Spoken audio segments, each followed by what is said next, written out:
Hi, I'm Hannah Johnson. I'm Jacob Johnson. And I wrote and perform in my one-woman play, Shakespeare's Sirens, and I am accompanied by my husband, Jacob, on guitar, and he also did all of our classical guitar arrangements of all of the original songs.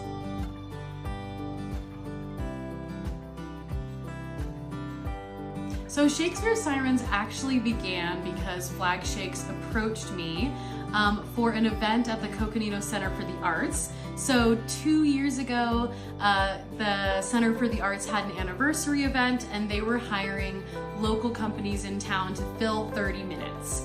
And I had already written a one-woman show called I Am Playing Me that Flag Shakes had helped produce, and it had gone on to perform at many other theaters. And so Dawn asked if I would be interested in filling 30 minutes. And by that point, Jacob and I were married. Jacob is an amazing classical guitarist. And so I wanted a show that was similar to I Am Playing Me, but that Jacob could play on the show with me. So we decided to do this show about music in Shakespeare's plays, and it just sort of kept changing and kept evolving into what it is now, which is Shakespeare's Sirens, and it's about women, death, music, love in Shakespeare's plays. But originally, it was a bit more generically about music in Shakespeare's plays, and it just kind of kept narrowing down to what it became today.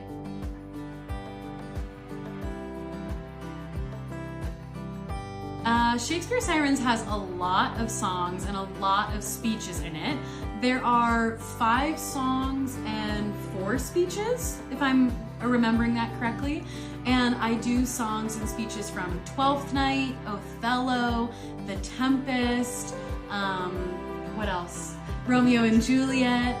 And so in the show, I basically explore female stories. So I explore songs that they sing, and I also explore speeches either about these women or the speeches that these women give. And most of these songs and speeches reference death, or are maybe a pre-death speech. I know that sounds dark. But yeah, so it's a lot of different shows, and then I do patter in between as myself, as Hannah. But the majority of the show is Shakespeare's language. It's several different Shakespeare speeches, and all of the songs are original to Shakespeare's plays. The melodies are not always original to the Elizabethan era, but all of the text is.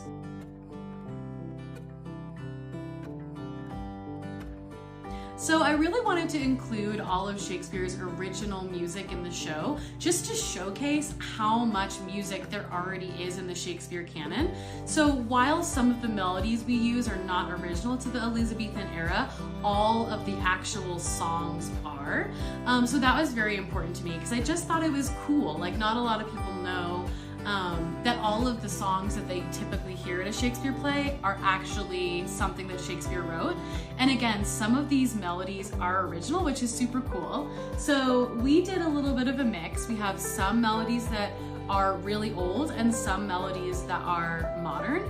And so I sing just the melody that is written, but Jacob, as my accompanist, you want to say what you did? Yeah, so I just perform music behind it, and specifically in an Elizabethan style.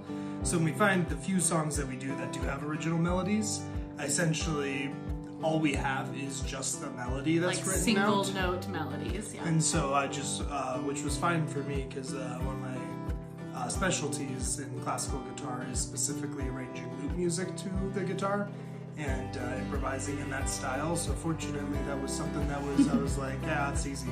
And so I was very easily able to adapt accompaniment to all the melodies, while also making them kind of true to the original in that way, like how it would have maybe sounded.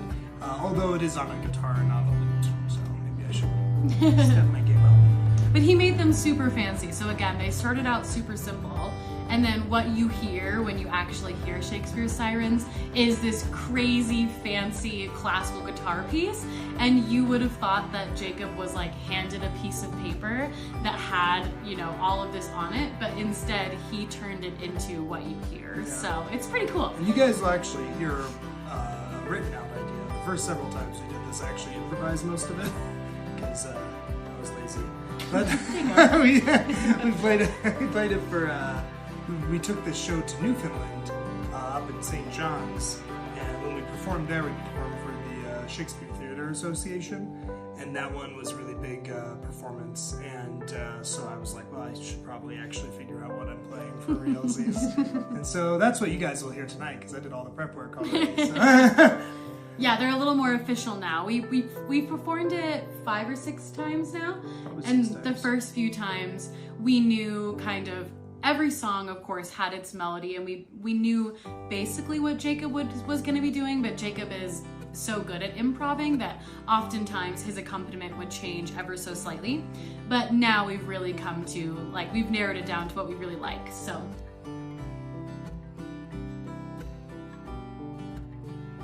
I think what's cool about our show is that it's the cabaret style, which I love to do because my background is in Shakespeare and musical theater, which is why I wanted to combine my 2 loves. But what's cool about this is that he doesn't just accompany me for the songs, he actually accompanies all of the speeches as well. So it's kind of like he's creating like a movie soundtrack for all of my Shakespeare monologues. So, you know, I have this big chunk of text, and Jacob has a pattern that he follows, and he plays at very specific moments, very specific emotional highs and lows, where he sort of helps the audience along and me along know where we're at and where emotionally we're going, which is really cool. I don't think people have probably seen much of that. I mean, oftentimes people play music during shows, but Jacob and I have worked very hard on exactly paving out these speeches. And paving out like the harmonic moments to like fit whatever she's The saying. vibe. And so yeah, the vibe. And yeah, so I feel like it's come to something kind of cool, because like I feel like when people think of Shakespeare, they don't tend to think of music, but so much of his things, even just his speeches and his poetry, is just so lyrical in nature and often follows rhythmic patterns and such. And so to kind of introduce the music into even the speeches, but also the songs, I think that's one of the special moments about the show, is that it has this intertwining of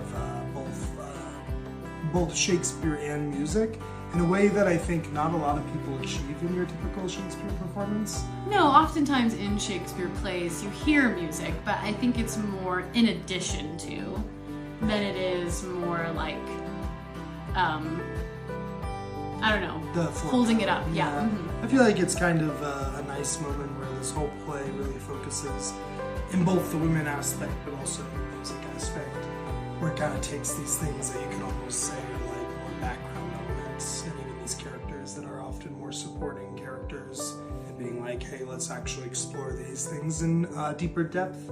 And what makes it so fun is because you have the music kind of supporting Shakespeare in a way that you might not have thought before. And it's cool for me because I didn't really know much about Shakespeare before I married her, and I was like, we wrote Romeo and Juliet. I know that. So coming in, actually getting to learn more of his stuff, and you know, being able to see more connections between music and Shakespeare, and even working on some other projects and stuff now with like some of that. It's kind of cool. Yeah.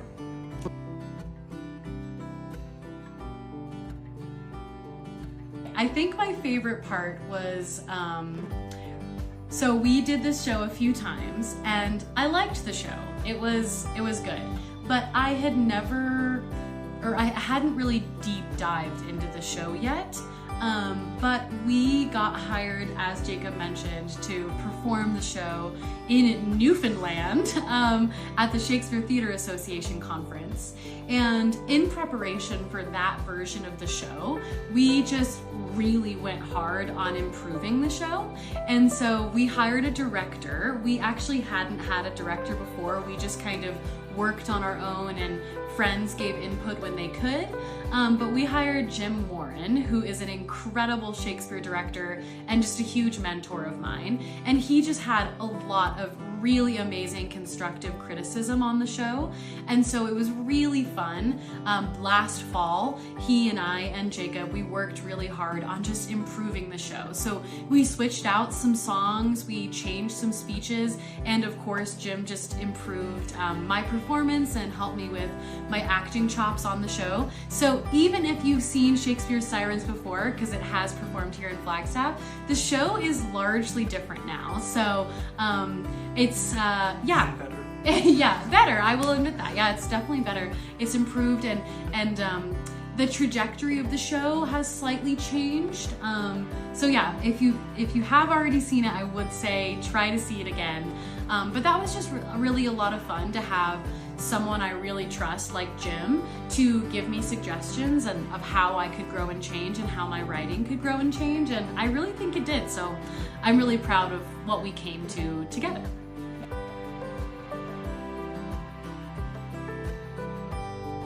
I think that the moment that I always feel like the audience is the most with me is at the end of the Desdemona speech and song.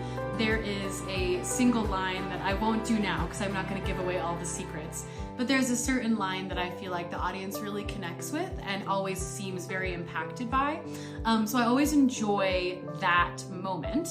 But favorite moment in the show, I really like the opening song, which is Full Fathom 5 from The Tempest. And the melody of that song was written by one of my best friends, Cadence Lamb. She'll probably be watching this. Hey, babe.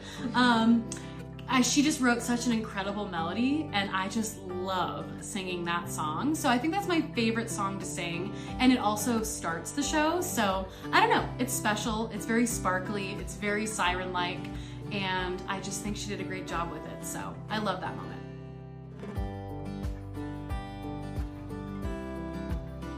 Okay, I think people should come see Shakespeare's Sirens. Because if nothing else, the La Posada is amazing. So if you've never seen a show at the La Posada, Flag Shakes usually does one like once a year. So it's definitely worth coming. It's gorgeous. Stay the night at the hotel. Go to the turquoise room. It's just such a fun little getaway. So that's number one if you don't even care about my show. And then two, I think Shakespeare's Sirens is really unusual for a couple reasons. A, because as a married couple, we created the show together, and B, because it explores, again, music in Shakespeare, which I don't think is done very often. And Jacob is an amazing classical guitarist, so you should come hear him play. And I just think between all of those sort of unusual aspects that the show has, it's just a really unique experience. So yeah, it's a really fun time, and I hope you come. To get your tickets, the show is on Saturday, February 28th at the La Posada Hotel in Winslow off of historic Route 66, and cocktail hour starts at 5 p.m. and our performance starts at 6, and we'd love to see you there.